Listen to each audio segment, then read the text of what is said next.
येणाऱ्या पाहुण्यांना फेटे, महिला भगिनींना साड्या, असा सगळ्या सोहळ्याचा शाही थाट होता. आता यातून मिळणारा आर्थिक धडा, लग्नात खर्च करणं किंवा आनंद साजरा करणं चुकीचं नाही. मी म्हणतो निश्चितपणे खर्च करा, पण तो पैसा स्वतःच्या कष्टाचा असायला हवा. हा किस्सा पाहिल्यानंतर मला हे जाणवलं की लग्नासाठी घेतलेल्या कर्जाचे हप्ते 5 वर्षानंतरही फेडत राहणं हे अत्यंत वेदनादायक आहे. तो गरिबीकडे जाण्याचा महामार्गच म्हणता येईल. या लग्नात झालेल्या खर्चाकडे पाहिल्यात पहिली एक गोष्ट जाणवते, खूप मोठ्या प्रमाणावरती उधळपट्टी पैशांची झालेली होती की आपल्या आनंदासाठी खर्च करावा की त्याचं ओझं 5 वर्ष झाले अजूनही फिटत नाही. विवाह हा एक संस्कार आहे, तो शो ऑफ करण्याचं माध्यम नाही. मोठमोठे अतिश्रीमंत लोक सुद्धा मोजक्या लोकांमध्ये विवाह करतात. कोविडमध्ये आपण त्याचा अनुभव घेतलेला आहे. एका दिवसाच्या खर्चासाठी मुलीचे वडील किती टेन्शन घेतात, आपल्या आयुष्याची पुंजी पणाला लावतात. हा फक्त इव्हेंट नसतो तर कुटुंबाचा एक सोहळा असतो. तुम्ही सुद्धा आजूबाजूला अशी मोठ्या प्रमाणावर लग्नांमध्ये उधळपट्टी पाहिली आहे का, किंवा स्वतः इतका मोठा खर्च कधी केलाय का? आणि आजचा व्हिडिओ पाहून तुम्हाला असं वाटतंय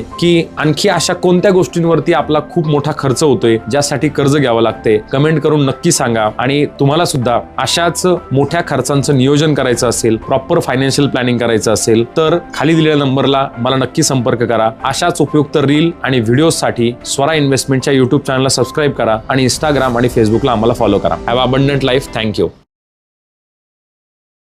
Mutual fund investments are subject to market risks. Read all scheme-related documents carefully.